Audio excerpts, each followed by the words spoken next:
శ్రీ సత్యసాయి జిల్లా కదిరిలో ఘరానా మోసం వెలుగులోకి వచ్చింది. మురళీధర్ అనే వ్యక్తి సాఫ్ట్వేర్ ఉద్యోగాలు ఇప్పిస్తానని నిరుద్యోగుల నుండి ₹1,00,000 వసూలు చేసి పరారయ్యారు. డబ్బులు ఇచ్చిన వారికి మురళీధర్ స్పందించకపోవడంతో బాధితులు పోలీసులను ఆశ్రయించారు. దీంతో మురళీధర్ మోసాలు బయటకొచ్చాయి.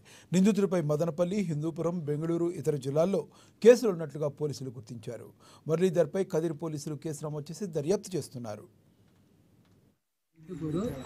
నాకు జాబ్ ఇప్పిస్తానని కదిరి నివాసి అయిన మురళీధర్ మళ్ళీ కాజిపుంటుపల్లికి చెందిన ఆంజనేయులు ₹3,70,000 నా దగ్గర తీసుకొని 2023 సంవత్సరంలో తీసుకున్నారు. ఇప్పటికీ జాబ్ ఇవ్వలేదు, డబ్బులు కూడా రిటర్న్ ఇవ్వలేదు. కాల్ చేస్తుంటే ఫోన్ లిఫ్ట్ చేయట్లేదు. పైగా బెదిరించారు, నన్ను బెదిరించి బ్లాక్మెయిల్ చేస్తున్నారు. ఫ్యూచర్ లేకుండా చేస్తాము అనేసి బెదిరిస్తున్నారు. నాలాంటి బాధితులు చాలామంది ఉన్నారు.